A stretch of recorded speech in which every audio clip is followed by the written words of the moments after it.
السلام علیکم friends, welcome back to my YouTube channel. Manzoor Nazar از قلم جیا عباسی، پارٹ 2۔ دادا پاشا کا فون ہے۔ کردم اپنے کمرے میں تھا جب غفار نے آ کر اطلاع دی۔ اوہ، تو اسے خیال آ ہی گیا۔ کردم نے محظوظ ہوتے ہوئے موبائل کان سے لگایا۔ ہیلو ہیلو کردم دادا، میری بھانجی کو چھوڑ دو، اس سب میں اسے بیچ میں مت گھسیٹو۔ تمہاری دشمنی مجھ سے ہے، اس سے نہیں۔ کردم کے ہیلو بولتے ہی پاشا بے بسی سے بولا، اسے بیچ میں لانے والے تم ہی ہو۔ تم میرا جہاز آزاد کر دو، تمہاری بھانجی بھی صحیح سلامت تمہارے پاس پہنچ جائے گی۔ کردم نے کہتے ہی فون کاٹ دیا۔ پاشا بس ہیلو ہیلو کرتا رہ گیا۔ صحیح اس کی دکھتی رگ پر پاؤں رکھا ہے، دیکھو کیسے مچھلی کی طرح پھڑپڑا رہا ہے۔ اب معلوم ہوگا کس سے دشمنی مول لی ہے، کردم نے حقارت سے کہا۔ دادا ایک بات پوچھوں؟ غفار ہچکچاتے ہوئے گویا ہوا۔ پوچھو، کردم نے مصروف انداز میں کہا۔ آپ نے اسلم کو جانے کیوں دیا؟ مطلب آپ کے کہنے پر ہی تو اٹھا کر لائے تھے۔ غفار کی بات پر ایک دلکش مسکراہٹ کردم کے ہونٹوں کو چھو گئی۔ کردم دادا کبھی گھاٹے کا سودا نہیں کرتا، رات کو گاڑی تیار رکھنا، 8 بجے اسلم کے گھر جانا ہے۔ جی دادا، غفار مؤدبانہ انداز میں کہتا کمرے سے باہر نکل گیا۔ کردم لائٹ بند کرتا بیڈ پر لیٹ گیا۔ اسے خود سمجھ نہیں آ رہا تھا اس نے ایسا کیوں کیا۔ کتنے ہی پڑی پیکر اس کے ایک اشارے کی منتظر رہتی تھیں، اور وہ ایک ایسی لڑکی سے نکاح کرنے جا رہا تھا جس کی آنکھوں کے سوا کچھ دیکھا ہی نہیں تھا۔ پھر کیا تھا جو اسے اپنی طرف کھینچتا تھا؟ صرف وقتی کشش ہے جو مجھے اس کی طرف کھینچ رہی ہے۔ بس ایک دفعہ اسے حاصل کر لوں، پھر 1-2 دن میں ہی فارغ کر دوں گا۔ وہ سر جھٹکتا بڑبڑاتے ہوئے سونے کی کوشش کرنے لگا۔ نور بیٹا، سوچ لو، کوئی اور حل بھی تو نکل سکتا ہے۔ نور آئینے کے سامنے کھڑی اپنے جائزہ لے رہی تھی جب رخسار بیگم اس کے کمرے میں آ کر گویا ہوئی۔ وہ رخسار بیگم کی بات پر بھی ان کی طرف متوجہ نہیں ہوئی، بس خاموشی سے خود کو آئینے میں دیکھتی رہی۔ آج اس نے کالے کپڑے زیب تن کیے تھے، میک اپ کے نام پر آنکھوں میں کاجل لگائے، ہلکی سی پنک لپسٹک لگائے، کہیں سے بھی وہ دلہن نہیں لگ رہی تھی جس کا کچھ دیر بعد نکاح ہونے جا رہا تھا۔ نور، میں تم سے بات کر رہی ہوں۔ اس کے جواب نہ دینے پر اب کی بار وہ زور دے کر بولی، آپ کے پاس کوئی حل ہے؟ نور نے پلٹ کر سوال کیا۔ ہم بھاگ بھی جائیں تو وہ ہمیں ڈھونڈ نکالے گا، ابھی وہ صرف پاپا کی جان لیتا، لیکن ہماری ہی حرکت کے بعد وہ ہم میں سے ایک کو بھی نہیں چھوڑے گا۔ نور نے بے بسی سے کہا، تو کوئی تو حل ہوگا، ہم پولیس کو بول دیتے ہیں۔ رخسار بیگم نے ایک امید لیے کہا، ایسے لوگوں کا پولیس بھی کچھ نہیں کر سکتی، ان لوگوں پر ہاتھ ڈالنا اتنا آسان نہیں ہے، اور آپ فکر نہ کریں، کچھ دن کی بات ہے، پھر میں آزاد اور اس کے بعد ہم کراچی چلے جائیں گے۔ نور نے انہیں پرسکون کرنا چاہا، مگر اب کچھ نہیں، آپ کو تو خوش ہونا چاہیے، آپ ہی تو چاہتی تھی میں شادی کر لوں، تو دیکھیں آج میری شادی ہے۔ رخسار بیگم کچھ بولنا چاہ رہی تھی مگر نور نے ان کی بات کاٹ دی۔ میں نے کبھی نہیں چاہا تھا تمہاری شادی یوں ہو، کتنے ارمان تھے تمہاری شادی کے، پر سب ادھورے رہ گئے، وہ غمگین لہجے میں بولی۔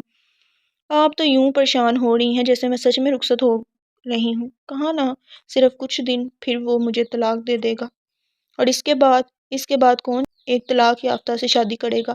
نور کی بات پر اب کی بار رخسار بیگم کو غصہ آ گیا۔ تو آپ سے کس نے کہا میں شادی کروں گی؟ نہ تو مجھے پہلے شادی میں کوئی دلچسپی تھی، نہ اب۔ نور نے اطمینان سے کہا۔ رخسار بیگم اب بس اسے تعصب سے دیکھتی رہ گئی۔ گاڑی تیز رفتاری سے اپنی منزل کی جانب گامزن تھی، وہ بار بار گھڑی میں وقت دیکھتا، 8 بجنے میں بس اب 10 منٹ ہی باقی تھے، جب گاڑی ایک درمیانے طبقے کے گھر کے سامنے جا رکی۔ غفار نے فوراً گاڑی سے باہر نکل کر کردم دادا کے لیے دروازہ کھولا۔ بلیک 3 پیس سوٹ میں وہ ماحول پر چھا رہا تھا۔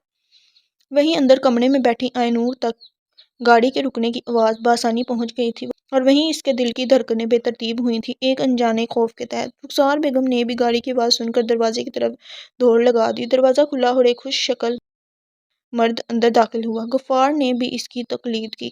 رخسار بیگم حیران سی اسے دیکھ رہی تھی۔ کچھ اور حالات ہوتے تو شاید ایسا داماد ملنے پر وہ خوش ہوتی جو بالکل کسی ریاست کا شہزادہ ہی لگ رہا تھا، مگر وہ کیسے بھول سکتی تھی سامنے کھڑا مرد کوئی شہزادہ نہیں، ایک گینگسٹر ہے جو ان کی بیٹی کو اس کے باپ کی جان کے بدلے صرف حاصل کرنا چاہتا ہے۔ وہ ان دونوں کو لیے اندر آ گئیں۔ قاضی صاحب بھی پہلے ہی موجود تھے اور اپنے ہمراہ کچھ گواہوں کو بھی ساتھ لائے تھے۔ اسلم اب بھی سب سے بے نیاز بیٹھا تھا، جسے اس بات کی بھی پرواہ نہیں تھی کہ اس کی بیٹی کی زندگی میں کیا ہونے جا رہا ہے۔ رخسار بیگم نور کے چہرے پر لال دوپٹے کا گھونگھٹ ڈالے باہر لے آئی تھیں۔ حق مہر میں بھی رخسار بیگم نے اسلم کے جوئے میں ہاری رقم لکھوائی تھی جس کی ادائیگی ہونی ہی نہیں تھی۔ ساری کارروائی کے بعد قاضی صاحب نے نکاح پڑھانا شروع کیا اور آئے نور دیکھتے ہی دیکھتے آئے نور اسلم سے آئے نور کردم عباس بن گئی۔ نکاح کے پیپرز پر سائن کرتے ایک آنسو ٹوٹ کر اس کی آنکھ سے بہہ گیا۔ اس دوران کردم بالکل خاموش تماشائی بنا تھا۔ اکثر کردم کی نظر اٹھتی اور آئے نور کے لال دوپٹے سے جھلکتے آنکھ مچولی کرتے چہرے پر پڑتی۔ دوپٹے کے پیچھے سے اس کا چہرہ صاف نظر نہیں آ رہا تھا، لیکن جتنا بھی نظر آ رہا تھا کردم کے دل کی دنیا میں ہلچل سی مچا رہا تھا۔ نکاح ہوتے ہی کردم اپنی جگہ سے اٹھ گیا۔ غفار نے بھی اس کی تقلید کی۔ اب ہمیں چلنا چاہیے، کردم نے آئے نور کی طرف دیکھتے ہوئے کہا۔ بس ایک منٹ، رخسار بیگم کہہ کر آئے نور کو اپنے ساتھ کمرے میں لے گئیں۔ اس کے سر سے لال دوپٹہ ہٹا کر سفید چادر اڑا دی۔ اپنا خیال رکھنا، رخسار بیگم نے بہتی آنکھوں سے اسے دیکھتے ہوئے کہا۔ وہ بھی آنسو بہاتی اس کے گلے سے لگ گئیں۔ آپ فکر نہیں کریں، سب ٹھیک ہو جائے گا، آئے نور نے تسلی دیتے ہوئے کہا۔ انشاءاللہ۔ رخسار بیگم آنسو صاف کرتی اسے باہر لے آئیں۔ کردم نے اس کی طرف دیکھا، چہرہ اب بھی چادر سے چھپا ہوا تھا۔ آئے نور چلتی ہوئی اپنے باپ کے سامنے آ گئی، جو اب بھی بے حس بنا تھا، جسے یہ تک پرواہ نہیں تھی کہ اس کی جان کی خاطر اس کی بیٹی اس دلدل میں پھنسی ہے۔ ایک نظر باپ کے چہرے پر ڈالی کہ شاید پھر دیکھنا نصیب ہو نہ ہو۔ وہ نہیں جانتی تھی آگے اس کے ساتھ کیا ہونے والا ہے۔ رخسار بیگم کو تو تسلی دے رہی تھی، پر خود کو سمجھانا مشکل تھا۔ خود کو اللہ کے حوالے کرتی اسلم کے گلے لگ گئی۔ پاپا، آنسو بہاتی وہ سسکی۔ یہ پہلی دفعہ تھا جب اسلم کو یوں پاپا کہہ کر پکار رہی تھی، اور یہ بھی پہلی دفعہ تھا کہ اسلم نے بھی باپ کی شفقت سے بڑا ہاتھ اس کے سر پر رکھا تھا۔ یہ سب دیکھ کر کردم کو کفت ہونے لگی تھی۔ اس نے اپنے قدم باہر کی جانب بڑھا دی۔ غفار نے بھی اس کی تقلید کی اور نہ چاہتے ہوئے بھی آئے نور ان کے پیچھے چل دی۔ گاڑی میں بیٹھ کر ایک نظر آئے نور نے اپنے گھر پر ڈالی۔ رخسار بیگم بھی دروازے پر کھڑی اسے ہی دیکھ رہی تھی۔ غفار نے زن سے گاڑی وہاں سے نکالی اور دیکھتے ہی دیکھتے گاڑی رخسار بیگم کی نظروں سے اوجھل ہو گئی۔ وہ بے بسی سے اس راستے کو دیکھتی رہیں، پھر گہرا سانس لیتی دروازہ بند کر کے اندر چلی گئی۔ گھر پہنچتے ہی غفار نے کردم کے لیے دروازہ کھولا۔ گاڑی سے باہر نکل کر اس نے اپنے قدم اندر کی جانب بڑھا دیے، گو آئے نور کو اپنے ہمراہ لے جانے کی زحمت گوارا نہیں کی۔ وہ خود ہی گاڑی کا دروازہ کھول کر اس کے پیچھے چلتی گھر کے اندر چلی گئی۔ دیکھا، میں نے کہا تھا نا، آج ضرور کچھ خاص ہے، تبھی دادا اتنا تیار ہو کر گھر سے نکلے تھے اور ہم لوگوں کو بھی ساتھ لے کر نہیں گئے۔ پورچ میں گاڑی لگاتے گارڈ نے اپنے ساتھی سے کہا۔ رحمت تو اپنے دماغ کو اتنی ہی زحمت دیا کر جتنی ضرورت ہو۔ رحیم نے اس بات کو ہوا میں اڑایا، جس پر فاروق نے بھی کہکا لگایا۔ اچھا، اگر میں غلط ہوں تو پھر وہ لڑکی کون ہے جو دادا کے ساتھ اندر گئی ہے؟ رحمت نے ان کی توجہ آئے نور کی طرف کروائی۔ یار چھوڑو نا، یہ تو ہر دوسرے دن کی کہانی ہے۔ دادا کے خواب گاہ میں ہر دوسرے تیسرے دن نئی لڑکی ہوتی ہے، فاروق نے بیزاری سے کہا۔ ہاں، لیکن وہ لڑکی کچھ عجیب نہیں تھی؟ مطلب آج تک جتنی بھی لڑکیاں آئی ہیں وہ کبھی ایسے پردے میں تو نہ آئیں۔ رحمت کا اشارہ آئے نور کی چادر کی طرف تھا۔ کہیں یہ وہ لڑکی تو نہیں؟ رحیم نے حیران ہوتے ان دونوں کی طرف دیکھا۔ کون؟ دونوں ہم آواز بولے۔ ابے وہ ہی جو اسلم کو لینے آئی تھی، اس کی بیٹی، وہ بھی تو برقعے میں تھی۔ رحیم نے اندازہ لگایا۔ مجھے لگتا ہے تم دونوں کا دماغ خراب ہو گیا ہے، فاروق نے دونوں کی طرف دیکھتے ہوئے کہا۔ ابے تو جانتا نہیں ہے اس مشرقی گھریلو لڑکیوں کو؟ باپ، بھائی، شوہر، یہاں تک کہ اولاد کی جان بچانے کے لیے کسی بھی حد تک جا سکتی ہیں، لیکن اگر یہ وہ ہی ہے تو دادا اتنا تیار ہو کر خود اسے لینے کیوں گئے؟ کسی اور کو بھی بھیج سکتے تھے، اور اگر کوئی اور کام بھی تھا تو ہمیں ساتھ لے کر کیوں نہیں گئے؟ احمد کی سوئی ابھی تک وہیں اٹکی تھی۔ اس کی باتوں نے سب میں تجسس پیدا کر دیا تھا۔ میں یقین سے کہہ سکتا ہوں یہ وہ ہی ہے، اور اپنے باپ کی جان کے بدلے کردم دادا کے ساتھ رات گزارنے کا وعدہ کیا ہوگا۔ دیکھنا، کل صبح ہی چلی جائے گی، رحیم نے یقین سے کہا۔ پر دادا اسے خود لینے کیوں گئے؟ خود بھی آ سکتی تھی، یا دادا کسی کو کہہ کر اسے لینے بھیج دیتے۔ احمد ابھی بھی الجھا ہوا تھا۔ اس سب کے بارے میں اب غفار ہی بتا سکتا ہے۔ فاروق نے کہا۔ ابے چھوڑ، ایک نمبر کا چمچہ ہے کردم دادا کا، کبھی منہ سے نہیں اگلے گا، رحیم نے منہ بسوڑ کر کہا۔ اس کے اس طرح شکل بنانے پر دونوں کا کہکا ابلا۔ کردم لاؤنج میں داخل ہو کر آئے نور کی طرف دیکھتے ہوئے گویا ہوا، جو اس کے حکم میں ہی چل رہی تھی۔ سیڑھیاں چڑھ کر پہلے سے دوسرا کمرہ میرا ہے، جا کر آرام کرو، مجھے ابھی کچھ کام ہے، تھوڑی دیر میں آتا ہوں۔ آئے نور نے اس بات میں سر ہلایا۔ اس طرح سر ہلانے سے آئے نور کے چہرے پر آیا چادر کا گھونگھٹ بھی ہلنے لگا تھا۔ کردم نے ناگواری سے اس کو دیکھا۔ آئے نور کی چادر سے اسے الجھن ہو رہی تھی۔ وہ چادر کو سنبھالتی سیڑھیاں چڑھنے لگی۔ آئینور کے جاتے ہی قدم غفار کی طرف متوجہ ہوا جو ہاتھ باندھے ادب سے کھڑا تھا۔ آج جو کچھ بھی ہوا کسی کو کانوں کان خبر نہیں ہونی چاہیے، خاص کر نکاح کی، سمجھ گئے؟ جی دادا۔ غفار سر جھکائے بولا، ٹھیک ہے، اب تم بھی جا کر آرام کرو۔ قدم کہتا ہوا سیڑھیوں کی جانب بڑھ گیا۔ غفار بھی سر ہلاتا باہر نکل گیا۔ وہ اس وقت کھڑکی کے سامنے کھڑی تھی۔ باہر چلتی ہوا سیدھا اس کے چہرے کو چھو رہی تھی جس سے اس کا کالا دوپٹہ پھڑپڑا رہا تھا۔ چند شرارتی لٹیں اس کے چہرے پر اٹکیلیاں کر رہی تھیں۔ اس نے ان شرارتی لٹوں کو ہٹانے کی ذرا سی بھی کوشش نہیں کی تھی۔ وہ کسی غیر مرئی نقطے پر نظریں جمائے آج کے بارے میں سوچ رہی تھی۔ بس ایک ہی دن میں اس کی زندگی نے کس طرح پلٹا کھایا تھا۔ جس رشتے سے اسے سب سے زیادہ نفرت تھی، آج اسی رشتے میں ایک انچاہے مرد کے ساتھ بندھ گئی تھی۔ اسے بس آج کی رات کے گزر جانے کا انتظار تھا۔ انتظار کی سولی پر لٹکنا کتنا مشکل ہوتا ہے، اسے آج معلوم ہو رہا تھا۔ وہ گھڑیاں گنتی اس رات کے گزر جانے کے انتظار میں تھی کہ شاید کل کی صبح اس کی زندگی کو پھر سے معمول پر لے آئے، شاید ایک ہی رات میں قدم اس سے بیزار ہو جائے، شاید، مگر وہ نہیں جانتی تھی قسمت نے ابھی اس کے ساتھ کیا کھیل کھیلنا تھا۔ وہ اپنی ہی سوچوں میں گم کھڑی تھی جب قدم دروازہ کھول کر اندر آیا۔ اس کی نظر سیدھا آئینور پر پڑی جو اس کی آمد سے بے خبر دروازے کی طرف پشت کیے کھڑی تھی۔ قدم نے صوفے پر پڑی اس کی چادر کو دیکھا جو کمرے میں آ کر وہ اتار چکی تھی۔ قدم نے گلا کھنکار کر اسے اپنی طرف متوجہ کرنا چاہا مگر وہ اس کے گلا کھنکارنے پر بھی نہ مڑی تو وہ غصے سے اپنے کمرے میں موجود کیبنٹ کی طرف بڑھا اور شراب کی بوتلیں نکال کر اتنی زور سے کیبنٹ کا دروازہ بند کیا کہ آئینور کو متوجہ ہونا ہی پڑا۔ اس نے مڑ کر دیکھا تو قدم ٹیبل پر جھکا شراب کی بوتلیں رکھ رہا تھا۔ شراب کو دیکھتے ہی آئینور کے چہرے پر ناگواری اتر آئی۔ قدم جیسے ہی شراب کی بوتلیں ٹیبل پر رکھ کر سیدھا کھڑا ہوا، اس کی نظر سیدھا آئینور کے چہرے پر پڑی جو اسی کی جانب متوجہ تھی۔ سامنے کھڑے شباب نے شراب کو بھلا دیا۔ قدم کی نظریں اس کے چہرے سے پلٹنا بھول گئیں۔ کیا کوئی اتنا معصوم بھی ہوتا ہے؟ اس کے دل نے سوال کیا۔ وہ اب تک آئینور سے نکاح کے فیصلے کو اپنی بے وقوفی اور محض وقتی کشش سمجھ رہا تھا۔ وہ نہیں سمجھ پا رہا تھا اس نے یہ فیصلہ کیوں اور کس لیے کیا۔ حالانکہ کسی کی جان لینا اس کے لیے مشکل تو نہ تھا، پھر کیوں اس لڑکی کے ساتھ سودا کر بیٹھا؟ کیوں اس کے نکاح کی بات پر حامی بھری؟ کیونکہ یہ لڑکی 7 پردوں میں بھی ایسی کشش رکھتی تھی کہ مقابل کی توجہ اپنی طرف مبذول کر سکے۔ اس کی نظروں میں بھی ایسی کشش تھی کہ چہرہ دیکھے بغیر قدم جیسے انسان کو اس سے نکاح کرنے پر مجبور کر دیا۔ وہ عام سے نقوش کی لڑکی کتنی پرکشش اور خوبصورت لگتی تھی۔ کوئی اس وقت اگر قدم سے پوچھتا تو وہ بتاتا اس نے گھاٹے کا سودا نہیں کیا۔ اوپر سے گوڑی دمکتی رنگت پر کالا لباس اس پر 4 چاند لگا رہا تھا۔ وہ کالے کپڑوں میں اور بھی جاذب نظر لگتی تھی۔ پھر اس وقت تو وہ قدم کے منظور نظر بنی ہوئی تھی جس کے بس ایک ہی اشارے کی لڑکیاں منتظر رہتی تھیں، مگر سامنے کھڑی لڑکی بھی آئینور تھی جسے قدم جیسے وجیح شخص میں ذرا بھی دلچسپی نہ تھی۔ قدم کو یوں اپنی طرف تکتا پا کر آئینور نہ چاہتے ہوئے بھی گویا ہوئی، اگر آپ یہ سوچ کے مجھے یہاں لائے ہیں کہ آپ کی الیٹ کلاس کی بیہودہ لڑکیوں کی طرح میں آپ کا اس شراب نوشی میں ساتھ دوں گی اور بیہودہ اداؤں سے آپ کا دل لبھاؤں گی تو آپ کی سوچ غلط ہے۔ اگر آپ کو شراب پینی ہے تو مجھے کوئی اور کمرہ بتا دیں، میں وہاں چلی جاتی ہوں۔ آئینور کو شراب نوشی سے بے انتہا نفرت تھی اور قدم سے یہ بات کہتے ہوئے بھی اس نے اپنے چہرے پر آئی ناگواری چھپائی نہیں تھی۔ قدم جو آئینور کو دیکھتے کسی اور ہی دنیا میں پہنچ گیا تھا۔ آئینور کی بات نے اسے فوراً حال میں لا پٹکا تھا۔ اسے یکدم غصہ چڑھا، ہونٹ بھینچے، وہ لمبے لمبے قدم اٹھاتا لمحوں میں آئینور اور اپنے درمیان کا فیصلہ طے کرتا اس تک پہنچا تھا۔ قدم کو اپنے قریب آتا دیکھ وہ ڈر کر ہٹی نہیں، وہیں کھڑی سر اٹھائے اسے دیکھ رہی تھی۔ قدم کا قد آئینور سے کافی لمبا تھا، اس لیے سر اٹھا کر اسے دیکھنا پڑ رہا تھا۔ قدم نے غصے سے آئینور کا بازو دبوچ کر بیڈ پر پھینکا۔ بیڈ پر گرنے کی وجہ سے آئینور کے بال آگے کو آگے، دوپٹہ بھی سر سے اتر چکا تھا۔ اس نے چہرہ موڑ کر قدم کی طرف دیکھا جو غصے سے مٹیاں بھیجے اسے ہی دیکھ رہا تھا۔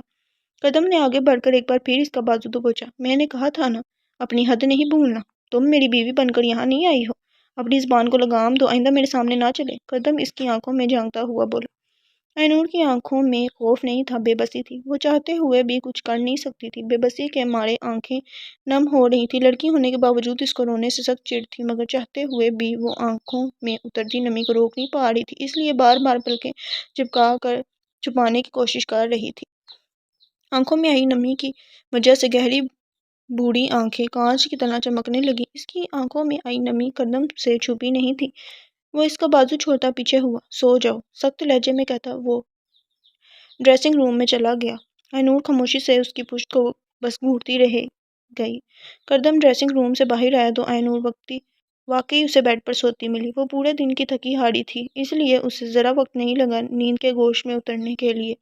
قدم خاموشی سے آ کر صوفے پر بیٹھ گیا، شراب کا گلاس لبوں سے لگائے، نظریں سامنے موجود بیڈ پر سوئے وجود پر جمی تھی۔ وہ اس کی طرف ہی چہرہ کیے بیڈ پر دائیں جانب لیٹی تھی۔ سائیڈ لیمپ کی روشنی میں نظر آتا اس کا دھمکتا چہرہ اور دمک اٹھا تھا۔ آئینور کا معصوم چہرہ سوتے ہوئے اور بھی معصوم لگ رہا تھا۔ قدم کا سارا غصہ اس کی معصوم صورت دیکھ کر کہاں جا چھپا تھا وہ خود بھی نہیں سمجھ سکا۔ وہ گلاس ٹیبل پر رکھتا اٹھ کر بیڈ پر بائیں جانب آ بیٹھا۔ اس کے بیڈ پر بیٹھتے ہی آئینور نے آنکھیں کھول کر دیکھا۔ وہ بہت حساس تھی، کسی کی موجودگی محسوس کرتے ہی آنکھیں کھول لیں۔ قدم نے اس کی طرف دیکھا، نیند سے سرخ ہوتی آنکھیں اسے ہی دیکھ رہی تھیں۔ قدم خاموشی سے برابر میں لیٹ گیا۔ اس کو لیٹتے دیکھ آئینور نے بھی واپس آنکھیں بند کر لی۔ آئینور کی نیند سے بھاری ہوتی سانسوں کی آواز قدم کے کانوں میں پڑ رہی تھی۔ قدم نے اس کی طرف کروٹ لی، تکیے پر دھڑا آئینور کا ہاتھ اٹھا کر اپنے کمر پر رکھ لیا۔ آئینور اس کی ساری حرکتیں محسوس کر رہی تھی۔ وہ نیند کی کچی تھی، قدم اس کی نیند میں خلل پیدا کر رہا تھا۔ اسے جھنجھلاہٹ ہونے لگی مگر آنکھیں بند کیے لیٹی رہی، کوئی چارہ ہی نہیں تھا۔ قدم سے دوبارہ الجھنا نہیں چاہتی تھی۔ ادھر قدم کی نظریں آئینور کے چہرے کے ایک ایک نقوش سے ہوتی گزری تھیں، جیسے کچھ کھوج رہی ہوں۔ کیا ہے آخر اس عام سے چہرے میں جو اسے اتنا پرکشش، اتنا جاذب نظر بنا رہا ہے؟ آخر کیا؟ وہ سوچتا ہوا آئینور کے چہرے پر نظر جمائے خود بھی نیند کے آغوش میں اترتا چلا گیا۔ صبح اس کی آنکھ کھلی تو خالی خالی نظروں سے کمرے کو دیکھنے لگی۔ اسے سمجھ نہیں آیا وہ کہاں ہے، مگر جیسے ہی نیند کا خمار اترا تلخ حقیقت ذہن کے پردے پر کسی فلم کی طرح ابھری۔ وہ اٹھ بیٹھی اور سر جھکائے چہرہ ہاتھوں میں چھپا لیا۔ اس کے سر جھکانے سے اس کے کالے سیاہ سلکی بال کسی ابشار کی طرح آگے کو آ گئے تھے، چہرہ مزید چھپ گیا تھا۔ ادھر ڈریسنگ ٹیبل کے سامنے کھڑے تیار ہوتے قدم کی نظریں آئینے میں نظر آتے آئینور کے عکس پر جمی تھی۔ سیاہ کالے سلکی بالوں کے اس منظر کو اس نے بڑی دلچسپی سے دیکھا تھا۔ رات بھر سونے کے باوجود اس کے بال خراب نہیں ہوئے تھے۔ چہرہ اٹھا کر وہ بال ہاتھوں سے سمیٹتی جوڑے کی شکل میں لانے کی کوشش کر رہی تھی، مگر بال بار بار کھل کر اس کی کمر پر بکھر جاتے۔ قدم آئینے میں اسے دیکھتا اندازہ لگا سکتا تھا اس کے بال بہت سلکی ہیں، تبھی رات بھر سونے کے باوجود خراب نہیں ہوئے۔ تنگ آ کر آئینور نے کوشش ترک کر دی، بال بندھنے کا نام نہیں لے رہے تھے۔ بیزاری سے نظریں کمرے میں گھمائیں، اس کی نظر قدم پر پڑی جو آئینے کے سامنے کھڑا تیار ہو رہا تھا۔ آئینور کی دیکھنے پر قدم نے اس کی جانب سے فوراً نظریں پھیر لیں۔ اس کو تیار ہوتا دیکھ آئینور نے گھڑی پر نظر ڈالی جس میں 9 بج رہے تھے۔ وہ کبھی اتنی دیر تک نہیں سوتی تھی، لیکن کل کی بھاگ دوڑ نے کچھ زیادہ ہی تھکا دیا تھا۔ اس کی نظر سامنے ٹیبل پر پڑی جہاں ناشتے کے خالی برتن رکھے تھے، مطلب وہ ناشتہ کر چکا تھا۔ وہ اٹھ کر باتھ روم میں چلی گئی۔ تھوڑی دیر بعد جب وہ باتھ روم سے باہر آئی تو قدم باہر جانے کے لیے بالکل تیار کھڑا تھا۔ کہ یہ مجھے گھر نہیں بھیجے گا؟ کیا کروں، خود پوچھوں؟ وہ اسے دیکھتی ابھی اسی تذبذب میں تھی کہ دروازے پر دستک ہوئی۔ آ جائیں، قدم نے کہا تو ایک دیر عمر خاتون اندر آئیں اور کھانے کے برتن سمیٹنے لگیں۔ برتن اٹھا کر انہوں نے ایک نظر آئینور پر ڈالی۔ ان کی آنکھوں میں حقارت صاف واضح تھی۔ آئینور ان کی طرف ہی دیکھ رہی تھی۔ ان کی نظروں کا مطلب وہ سمجھ گئی تھی، لیکن اسے غصہ نہیں آیا۔ اسے یہ ادھیڑ عمر خاتون اچھی لگی تھی۔ آئینور ان کی طرف دیکھتی دھیرے سے مسکرا دی۔ قدم اس کی ساری حرکتیں آئینے میں سے دیکھ رہا تھا۔ ہاتھ میں بریف کیس اٹھائے وہ کمرے سے باہر نکل گیا۔ وہ جو کچھ دیر پہلے آئینور کو حقارت سے دیکھ رہی تھی، آئینور کے چہرے پر مسکراہٹ کو دیکھ اپنی آنکھوں میں حیرت لیے برتن اٹھاتی باہر چلی گئی۔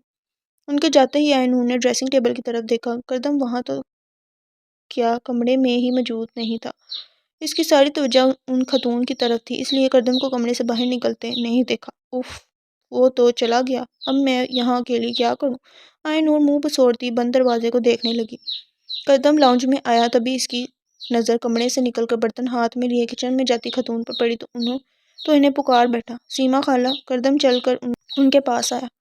جی بیٹا۔ وہ حیران ہوتی اس کی طرف متوجہ ہیں، کیونکہ قدم کم ہی ان سے مخاطب ہوتا تھا جب کوئی ضروری کام ہو، ورنہ اس کے کھانے پینے کا انہیں پتہ تھا، اس لیے قدم کو انہیں مخاطب کرنے کی ضرورت پیش نہیں آتی تھی۔ اسے اگر کسی چیز کی ضرورت ہو تو پوچھ لے گا، جو مانگے دے دیجیے گا۔ قدم بے تاثر چہرے سے کہتا لاؤنج سے نکل گیا۔ سیما خالہ حیرت سے اسے جاتے دیکھتی رہیں۔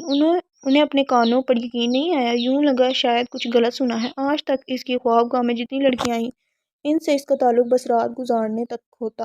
اس کے بعد وہ کہاں گئیں، کیسے گئیں، کیا کر رہی تھیں، کبھی قدم نے کسی کے بارے میں نہ پوچھا نہ کچھ بولا۔ یہ پہلی لڑکی تھی جس کے بارے میں قدم نے انہیں کہا تھا۔ اپنی حیرت قابو کرتی وہ کچن میں چلی گئیں۔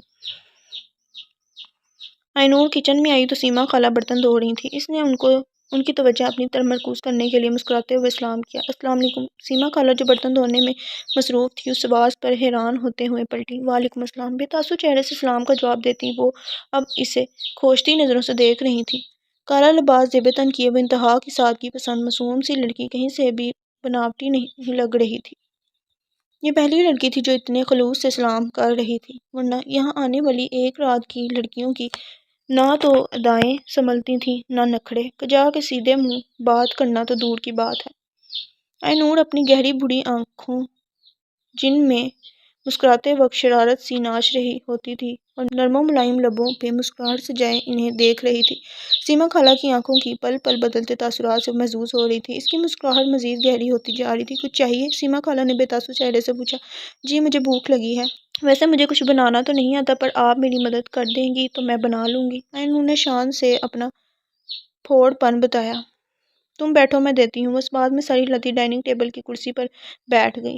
مسکراہٹ ہنوز قائم تھی۔ وہ اسے گھورتی ناشتہ بنانے لگ گئی۔ میں آپ کی مدد کر دوں؟ ainur اٹھ کر ان کے ساتھ کھڑی ہوگی۔ اپنا پھوڑ پن بتانے کے بعد مدد کی پیشکش کی۔ جب کچھ بنانا نہیں آتا تو میری کیا مدد کرو گی؟ انہوں نے سوالیہ نظروں سے دیکھا۔ کیا آپ بتائیں کیا کرنا ہے میں کروں گی۔ وہی مسکراہٹ سے جواب دیا گیا۔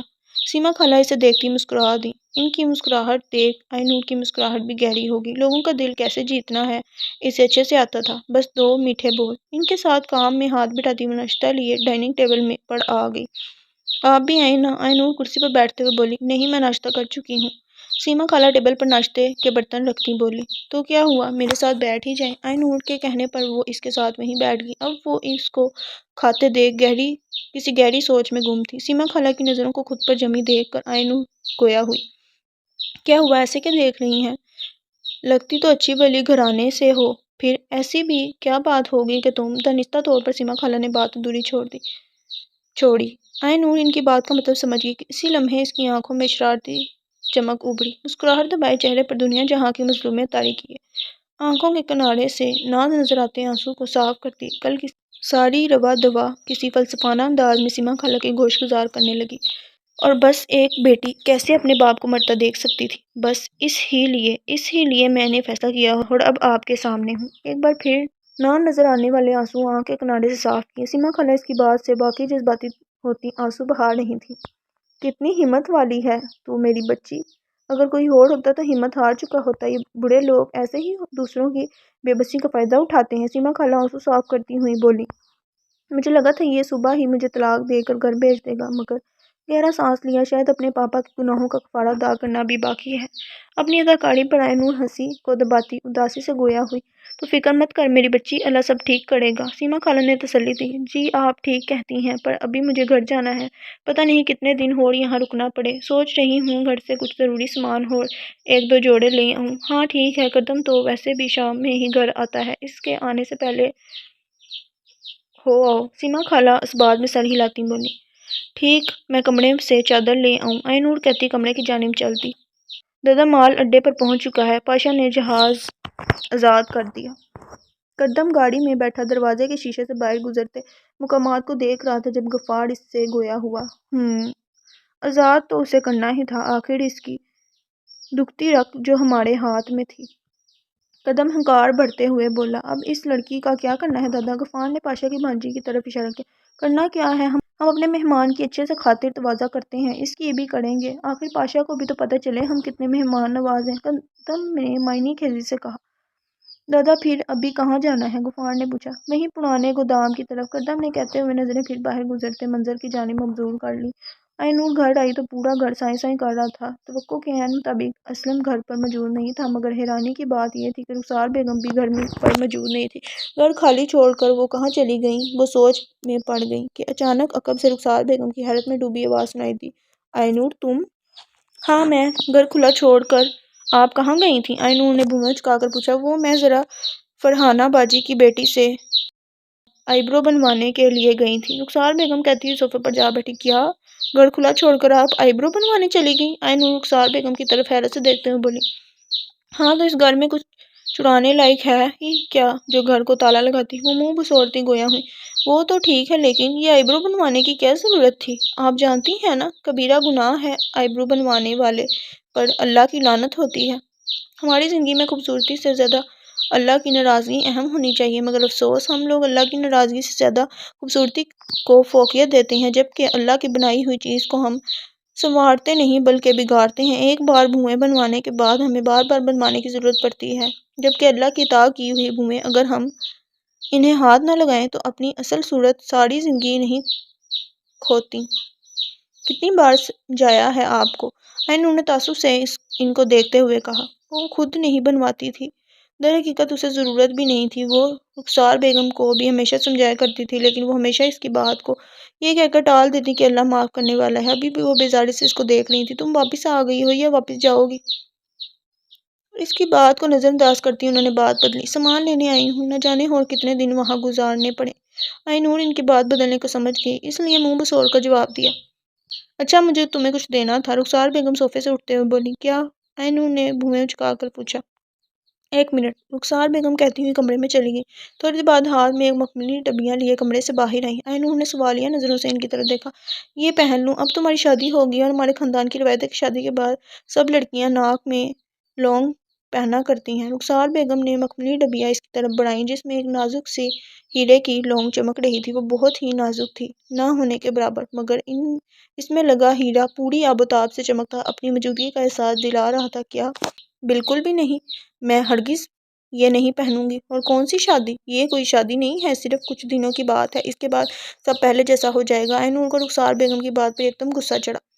اگر میں کہوں یہ ماہا کی ہے، کیا تب بھی نہیں پہنو گی؟ رخسار بیگم کی بات پر اس نے اب کی بار غور سے اس چمکتی لونگ کو دیکھا۔ حیرت سے اس کی آنکھیں پھیل گئیں۔ یہ کہاں سے آئی؟ نور حیرت سے چمکتی لونگ کو دیکھ کر بولی۔ یہ وہی تھی، وہ پہچان گئی۔ کتنی ہی یادیں تازہ ہوئیں آنکھوں کے سامنے۔ وہ سایہ لہرائے مسکراتے لب، ناک میں چمکتی ہیرے کی لونگ، آنکھوں میں شرارت لیے اس کی ماہا۔ یکدم نور کی آنکھیں نم ہوئیں۔ میں نے اسے یہاں کے ایک بینک میں بہت پہلے ہی رکھوا دیا تھا۔ آج سب سے پہلا کام اسے وہاں سے نکالنے کا کیا تاکہ تمہاری امانت تم تک پہنچا دوں۔ اسلم کو اس بات کا علم نہیں تھا، اس نے تو باقی سارا زیور جوئے بازی کی نظر کر دیا، بس یہ ہی ایک امانت رہ گئی تھی میرے پاس، رخسار بیگم نے افسوس سے کہا۔ ان کی بات پر نم آنکھوں سے انہیں دیکھتی ہاتھ سے ڈبیاں جھپٹنے کے سے انداز میں لے کر کمرے میں چلی گئی۔ گودام میں داخل ہوتا وہ اس کے سامنے آئے جو رسی میں جکڑے کرسی پر بے سود پڑی تھی۔ قدم اس کے سامنے کرسی رکھتا بیٹھ گیا، ہاتھ اٹھا کر غفار کو اشارہ کیا۔ اس کے اشارہ کرتے ہی غفار نے پانی سے بڑی بالٹی اٹھا کر اس لڑکی پر پھینک دی۔ پانی چہرے پر پڑتے ہی وہ ہوش میں آئی تھی۔ اس نے آس پاس دیکھا، گودام میں چند ٹوٹے پھوٹے لکڑی کے سامان کے علاوہ کچھ نہ تھا۔ اس کے سر پر لگا بلب ادھر سے ادھر جھول رہا تھا، جس میں سامنے بیٹھے کردم کا چہرہ بمشکل ہی نظر آ رہا تھا۔ کردم کو اپنے سامنے بیٹھا چہرے پر خوف کے سائے لہرائے تھے۔ تمہاری رہائی کا وقت آ گیا ہے، چلو اب تمہیں آزاد کر کے باہر کی کھلی ہوا میں سانس لینے کا موقع دیا جائے۔ کردم کہتے ہوئے اٹھا، غفار کو دیکھتے ہوئے پھر گویا ہوا۔ ہماری مہمان کو بحفاظت ان کے گھر چھوڑوا دینا۔ یہ کہہ کر وہ خارجی دروازے کی طرف بڑھ گیا، مگر دروازہ عبور کرنے سے پہلے وہ رک پلٹا اور ایک دل خراش چیخ نے کمرے میں چھائے سکوت کو توڑ دیا۔ کردم کی پسٹل سے گولی نکلی تھی اور اس کے بازو کو چھوتی ہوئی اسے خونم خون کر گئی تھی۔ غفار اس کی رسی کھول چکا تھا۔ وہ بہتی آنکھوں سے کردم کی طرف دیکھتی خون کو مزید بہنے سے روکنے کی کوشش کر رہی تھی۔ آئندہ کوئی قدم اٹھانے سے پہلے پاشا ہزار بار سوچے گا کہ کردم سے الجھنے کا انجام کیا ہوتا ہے۔ وہ حقارت سے کہتا ہوا گودام سے باہر نکل گیا۔ غفار نے آدمیوں سے کہہ کر اس لڑکی کو گاڑی میں ڈلوایا اور پاشا کی جانب روانہ کر دیا۔